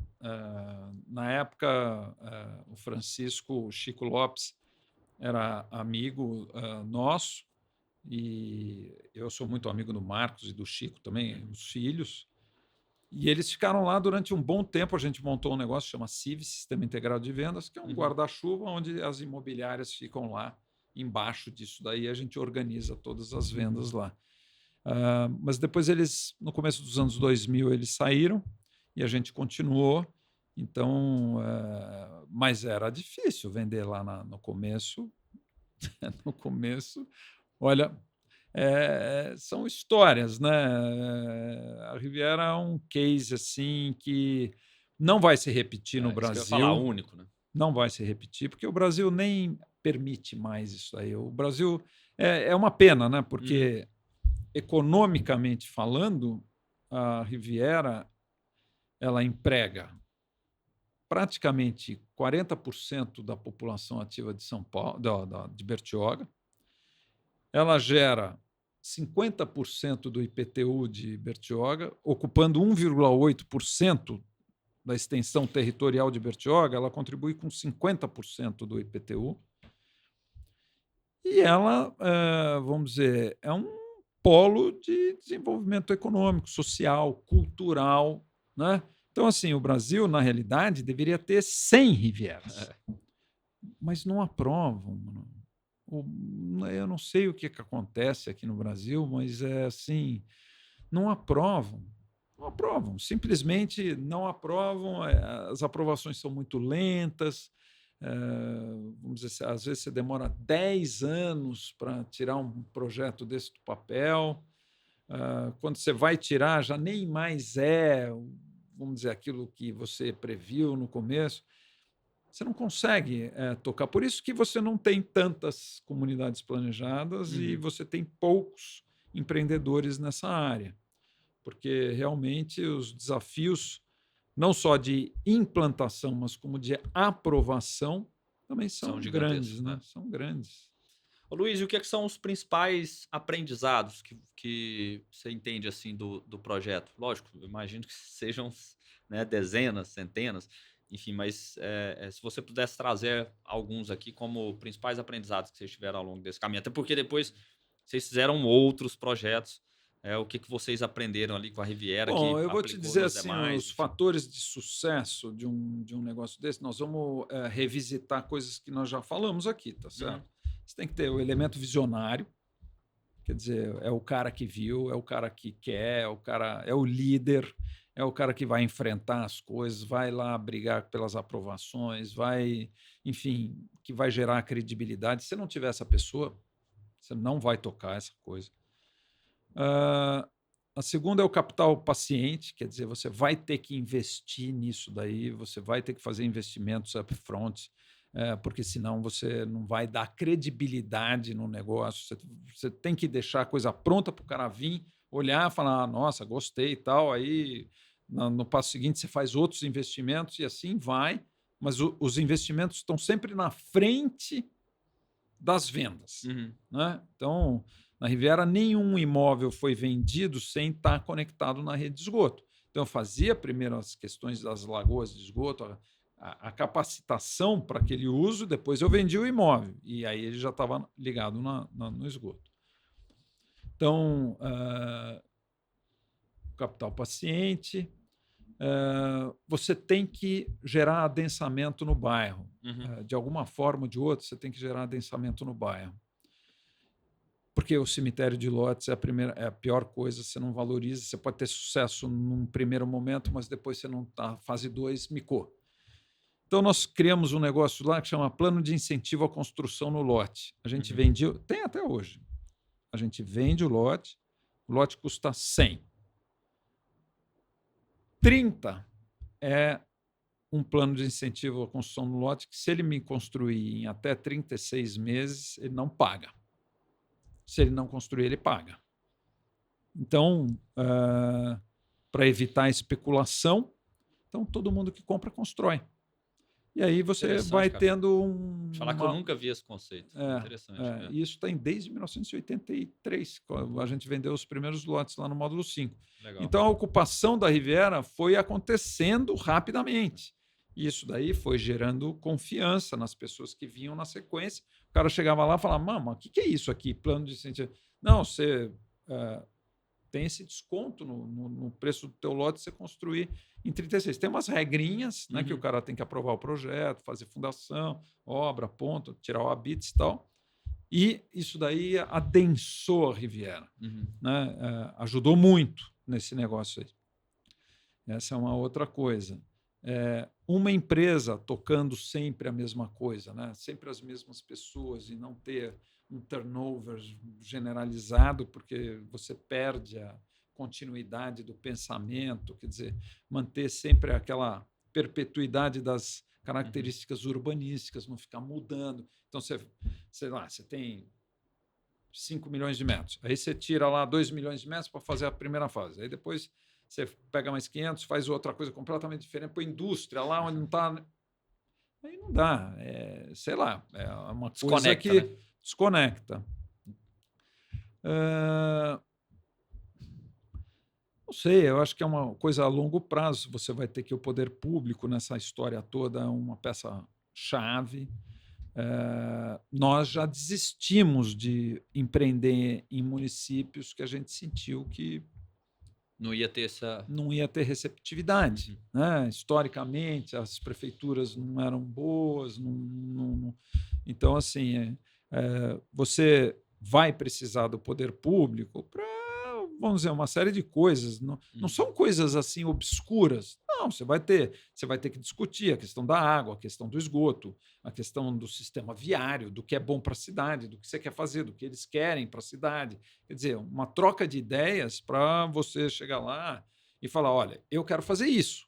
O que a cidade precisa? A cidade precisa disso. Podemos fazer alguma coisa que se conecte, né? Em São Caetano foi assim, né? Muita discussão prévia eu me lembro, era o Luiz Tortorello, o prefeito lá, e ele era um cara bom.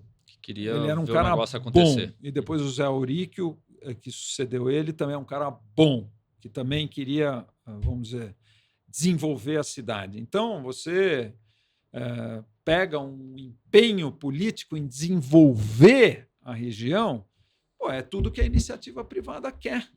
A iniciativa privada tem agilidade, tem investimento, ela faz a coisa. Se o poder público quer. Agora, se o poder público é um muro para a iniciativa privada, aí é desanimador. Você vai aprovar um projeto, o cara passa de um departamento para o outro, não te dá uma diretriz, fica lá, exige de você 1 milhão de coisas, pede 1 milhão de compensações e tudo mais. Você fala assim, bom, vou investir meu dinheiro onde ele vai me dar Faz retorno. o projeto nem sair do papel, né? Exato.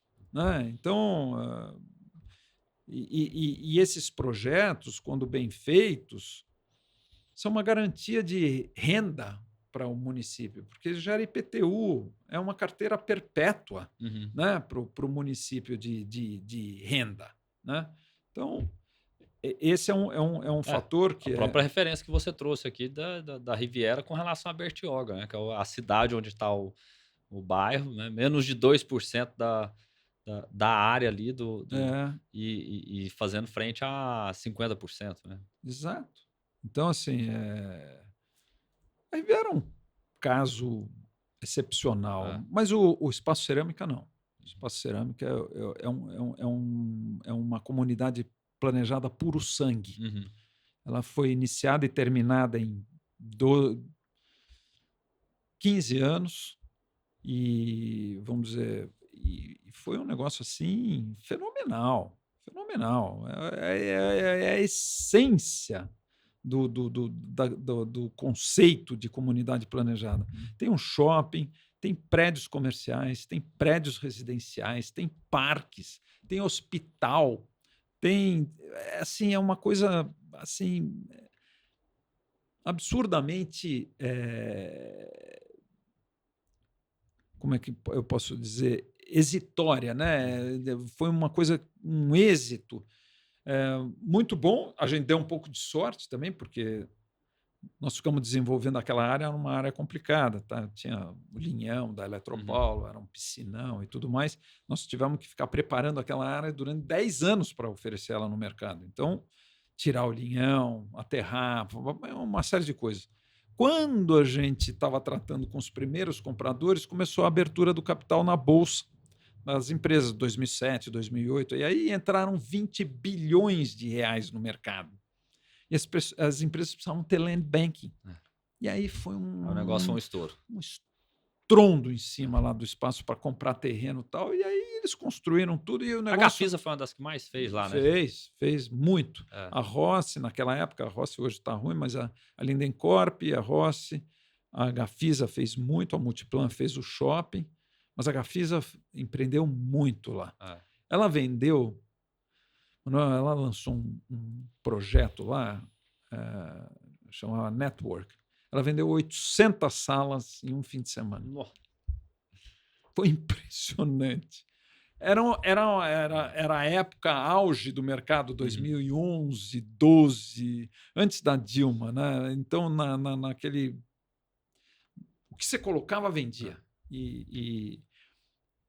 Aí depois, na época da Dilma, o negócio foi por água abaixo. Eu devo ter ido lá, cara, em 2000... Até preciso voltar lá para ver ele pronto. Assim, eu devo ter ido lá em 2015 para 2016. Não, você já viu bastante coisa. Já vi. E por isso que eu perguntei da Gafisa, porque era a empresa que eu mais tinha visto lá, o posicionamento dos empreendimentos. Ela comprou muito terreno, fez coisas ótimas lá, tocou, vendeu. Eu acho que o projeto lá foi muito exitoso e muito por causa da prefeitura, porque era a última grande área de São Caetano e o prefeito naquela época falou assim para a gente que ele precisava desenvolver aquela área da melhor forma possível e tudo mais. E aí, quando a gente apresentou o projeto, eles participaram do projeto também para definir o que eles queriam e tudo mais. E chegamos num finalmente, aprovamos o projeto e saímos atrás das coisas. Então, assim, hoje o município ganhou muito. Os moradores que moram lá ganharam muito. Porque, pô, você mora na frente do melhor shopping ali de São Caetano, um shopping eu acho que hoje ele tem 35 mil de ABL. Porra. Quer dizer, é um shopping parrudo, né? E bonito. A Multiplan são muito bons, né? São muito excelentes, excelentes. Eles são excelentes e cumpriram tudo que se comprometeram, fizeram um shopping. Eles puseram o shopping em 2 anos de pé com 250 lojas funcionando, Manuel. Loucura, cara. Não, chocante. Sabe, é um negócio assim que você tem que tirar o chapéu e aplaudir mesmo. Então, assim, a gente tem empresas excelentes no Brasil.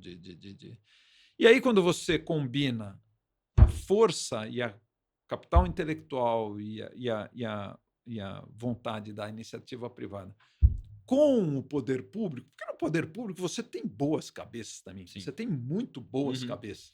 Quando você tem essa coincidência, então você pode ter, você tem grandes chances de fazer o teu negócio dar muito certo. Muito certo. Então, eu acho que isso a pessoa tem que avaliar na hora que ela vai adquirir uma área ou se propõe a fazer esse investimento. Ela tem que estar de olho com essa cabeça do poder. Como é que é o histórico aqui? Como é que pensa, né? Porque por mais que fique naquele pensamento, mas é muito rotativo, 4 anos. Mas assim, a cidade, você já sente o tom. Né? Você pegar um histórico de 15, 20, 30 anos de gestão pública na cidade, dá para entender. Lógico, às vezes pode acontecer uma mudança no meio do caminho. Mas dá para entender um pouco o tom da cidade, porque é muito o tom da cultura do próprio município, das pessoas, né? Que vai refletir no poder público. Né? Sim. Você tem razão. E projetos futuros, vocês têm, claro, né? Se puder falar, enfim, mas tem projetos planejados aí, de bairros planejados? A gente tem estudado áreas, mas assim, eu tenho que confessar a você que esses empreendimentos eles são muito a longo prazo, né? E são muito, como é que é? O americano tem uma expressão para isso, é time consuming, né? Ele consome demais você. E como eu te disse, você não consegue delegar. Então você não consegue ter vários projetos ao mesmo tempo, não com a qualidade que você pretende imprimir no negócio. Sim. Então você tem que manter a sua empresa enxuta, fazer empreendimentos que deem um retorno bom, né? Você tem que ser assim, empresa laser e não empresa sol, né? Você tem que ter um foco que te gere um retorno bom, porque o trabalho é o mesmo. Você aprovar um prédio, sei lá, em São Carlos, na Riviera, em São Caetano, é o mesmo. Então você tem que ver onde aprova mais rápido, onde você vai conseguir ter o retorno maior, né? Onde as coisas vão acontecer de uma forma que você possa agilizar os seus procedimentos e ter o retorno do teu investimento o mais rápido possível. Então é difícil hoje em dia você... nós estávamos com uma área até perto aqui de São Paulo, mas a gente acabou encontrando muita resistência. A prefeitura muito complicada, e aí você fala assim, bom, vou assinar um contrato com o proprietário da área por uma coisa de 30 anos. Eu vou te dizer que o Brasil de 30 anos atrás era mais fácil. Hoje o Brasil está muita lei, questão do meio ambiente, para lá de complicada, Então, não sei se você consegue hoje em dia fazer coisas tão grandes. Talvez coisas menores, mais rápidas. Eu acho que hoje um projeto teria que ter O projeto grande é o mais lucrativo, porque você vai investindo na área, aquilo lá vai se valorizando, vai se valorizando, exponencial, né? E dependendo do que você for colocando dentro da tua área, você pode transformar aquilo lá numa mina, certo? Mas demora muito. Então, às vezes, um projeto menor talvez seja mais fácil de aprovar, mais fácil de realizar, um retorno mais rápido, né? Aí vai depender da localização da área, dos acessos, das oportunidades. Assim, a gente está sempre olhando, mas eu vou te dizer que, bom, nós ainda temos muita coisa para fazer na Riviera. São Caetano a gente acabou, São Carlos a gente ainda tem coisa para fazer lá, mas a Riviera a gente ainda tem muita coisa para fazer. Então, assim, nós vamos tocando lá. Mas só dentro do estado de São Paulo também. Sim. A gente não sai do estado de São Paulo porque eu não posso aumentar o meu efetivo, começar a ter um monte de gente, porque eu não vou conseguir. Aí esbarra naquele ponto do custo administrativo. Eu não tenho tempo, Manuel, porque eu me envolvo direto nas coisas. Né? Também, né? Então, assim, não dá para ir para Brasília, não dá para ir para Recife, Manaus, Porto Alegre, sei lá, está em 20 lugares ao mesmo tempo, tratando com um monte de gente, e depois assim, daqui a pouco eu não estou mais aqui, e aí, né? Então, assim, vamos tocando coisas e vamos...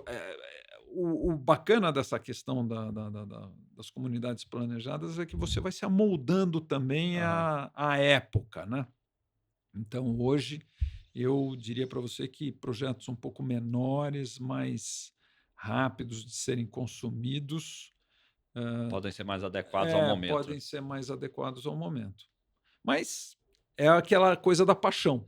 O cara tem lá, vê, quer, né? Ele tem uma área grande na cidade, vê lá um bairro tal. O negócio brilha o olho. Brilha o olho, ele faz e toca, entendeu? E assim, não tem script. Muito bom, muito bom.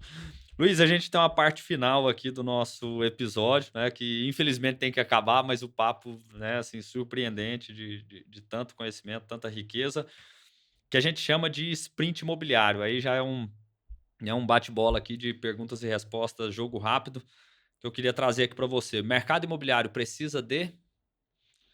Mercado imobiliário precisa de agilidade, de aprovações mais rápidas, de aprovações mais rápidas. No nosso setor, então, nem se fala. Né? A comunidade planejada, eu não posso ter um EA-RIMA demorando 10 anos para ser aprovado. Então, eu diria assim, mercado imobiliário precisa de agilidade. E o que você mudaria no setor se você tivesse um superpoder? Eu privilegiaria projetos de comunidades planejadas. Eu fomentaria o desenvolvimento de coisas planejadas. Olha, eu tenho uma área aqui de 200 mil metros nessa região. O que essa região precisa? Precisa disso, daquilo, escola, precisa de supermercado, a área precisa de tantos prédios. Cabe? Dá para fazer? Vamos tocar? Vamos, agilidade, aprovação, tocar. Né? Então, eu acho que assim, melhor do que você ficar aprovando prédios enormes em ruas estreitas. Isso daí, sem um planejamento viário na cidade, eu não sou contra adensamento. Aliás, eu sou favorável.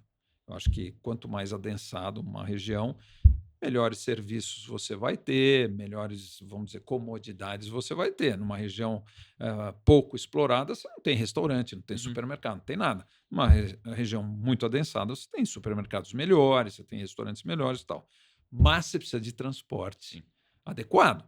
Não adianta ficar construindo prédios e não fazer um metrô, não fazer a questão da mobilidade não ser enfrentada. Aí você vai criar um tumulto. Então, o planejamento é o fundamental. Por isso que eu acho que essas comunidades planejadas é um negócio muito bacana. Ajudam muito nesse sentido, né? Muito. Muito bom. E o que você diria para o Luiz de 30 anos atrás? Eu, às vezes, descer mais no chão de fábrica. tá mais no campo, tá mais ali no dia a dia do que está acontecendo lá na frente para entender os compradores, falar mais com os compradores, tá mais perto do mercado consumidor e menos na mesa de carvalho despachando, né, e tal. Eu acho que, se bem que eu assim, tive bastante, mas talvez eu tivesse Fizesse mais. mais. Mas é que você também vai assumindo outras responsabilidades ao longo da vida. Mas eu tive muita sorte na vida, porque eu tive um pai, né, o Luiz Carlos, que era uma pessoa muito brilhante, né, eh, e ele, vamos dizer, me ensinou muita coisa mesmo. Então eu tive esse legado, essa sorte de poder ter convivido com ele, né, Uhum. e ter aprendido muito, porque você aprende na vida por duas maneiras, ou por um conselho ou batendo a cabeça, Aham. né? E com ele eu aprendi muito com conselhos, né? Uhum. A gente via o que dava certo, e ele sempre falava aqui vai, aqui não vai, quer dizer, então eh, eu- quando vou te dar um exemplo disso, quando as empresas abriram capital e tudo mais, elas começaram a comprar terreno no Brasil inteiro, Uhum. né, e fazer, começar a empreender no Brasil inteiro. E naquela época eu cheguei, era 2008, 2009, 2010, eu falei, pai, nós precisamos ir para o Brasil, nós precisamos, o mercado está se mexendo, né? E ele virou para mim e falou assim, filho, né, eu tenho um apelido, mas ele falou, José Augusto, deixa eu te falar um negócio. O dinheiro do Brasil está em São Paulo. Eu não vou sair daqui, porque é aqui que nós vamos ganhar dinheiro, é aqui que está o dinheiro. E nós não saímos de São Paulo, continuamos aqui, e ele tinha toda a razão, porque depois todas as Nesse empresas movimento foi. voltaram para São Paulo, vamos dizer, algumas ganharam, outras perderam muito lá fora, e voltaram todo mundo para São Paulo. Uhum. Então, assim, eu tive muita sorte, né? Então, assim, o que eu faria de diferente?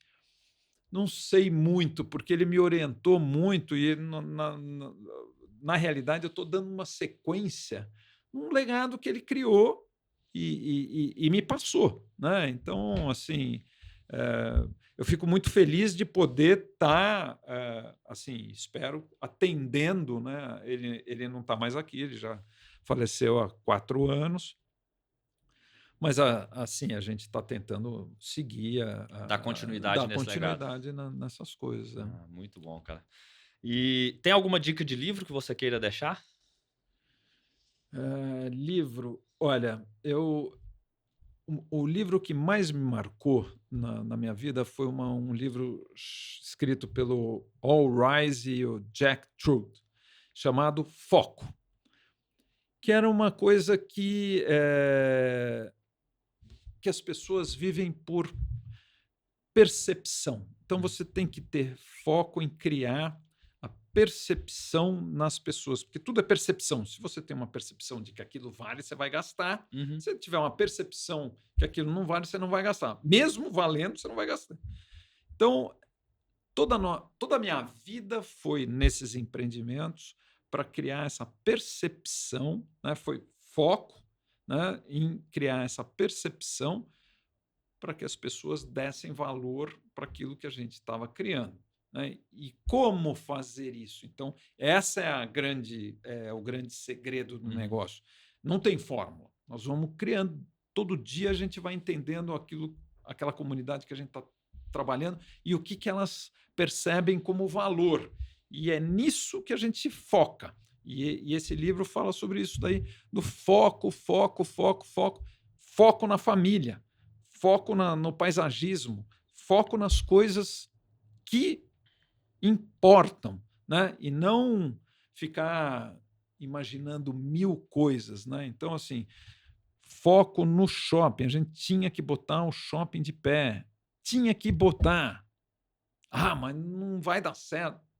Foco, põe o negócio de pé. Usamos um negócio de pé. Depois, centros comerciais, há tempo que botar o Pão de Açúcar lá fora. Não dá mais. As pessoas aqui precisam... Põe o Pão de Açúcar de pé. Mas ainda é muito cedo. Tá? Põe de pé. Põe lá de pé. E as coisas vão indo, porque você está focado naquele negócio. E eu acho que esse livro aí foi assim...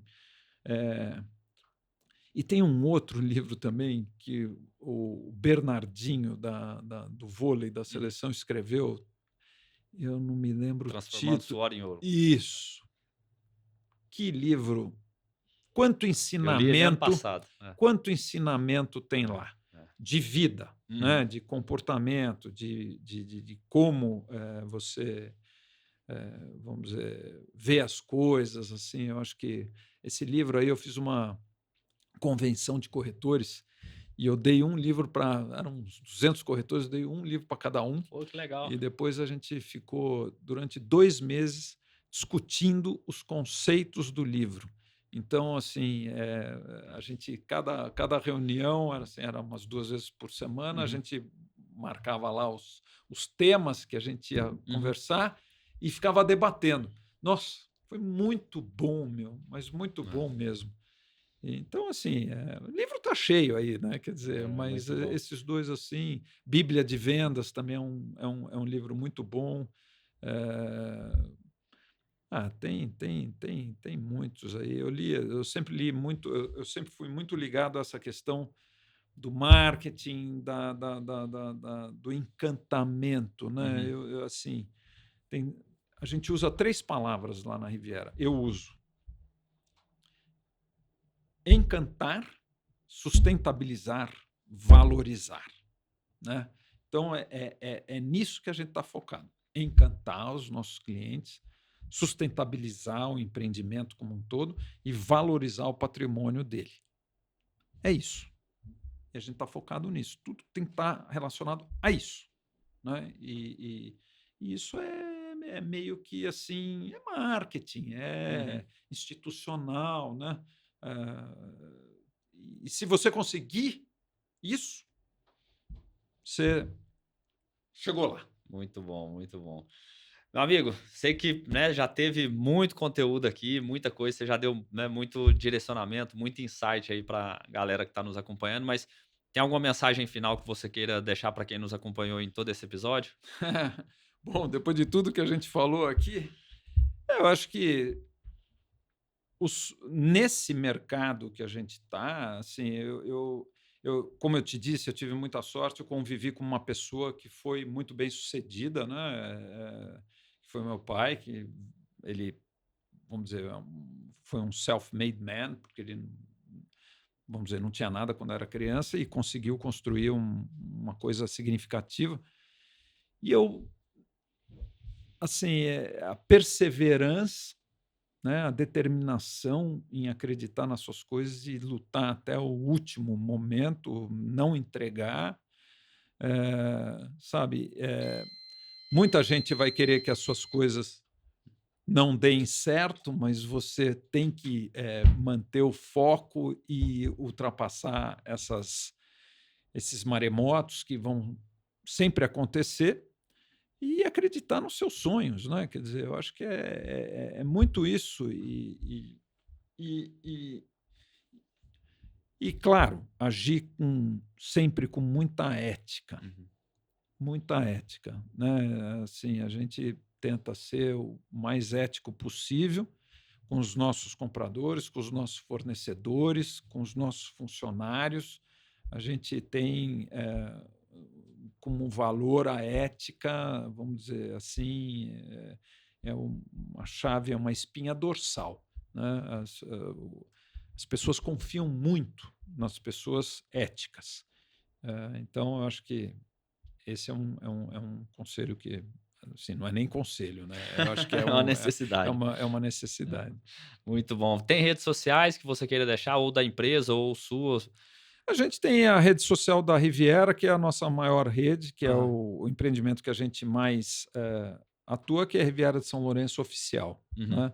A Sobloco, ela tem o site dela, tal, mas onde o a gente principal é a Riviera. É a Riviera, que vamos dizer, a comunidade que a gente é onde a gente está atuando hoje, firmemente. Muito bom.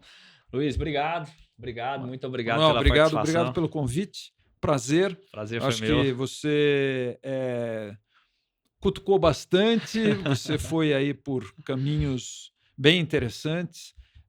Eu acho que você conseguiu extrair de mim aí várias assim, informações que eu espero que tenham sido úteis aí para quem nos ouvir. Com certeza, certamente foi. Espero que vocês aí que nos acompanharam durante esse episódio também tenham gostado. Para quem ainda não nos segue nas redes sociais, a minha rede social no Instagram é Manuel_Bruno, tem a rede social do próprio projeto também, inc.talks, e a da Domi, que é domi.inteligência, onde a gente posta também bastante coisa sobre o nosso mercado. Espero que vocês tenham gostado desse episódio. Se você curtiu aí, curta, se inscrevam também nos nossos canais, seja no YouTube, seja no Spotify. Compartilhe também com as pessoas que vocês acham que sejam importantes de acompanhar esse episódio. Coloquem aí os seus comentários também sobre o que acharam do projeto, né? Algum outro tipo de sugestão, críticas, enfim. Estamos abertos a tudo aí nesse nosso processo de evolução. Um forte abraço e até a próxima.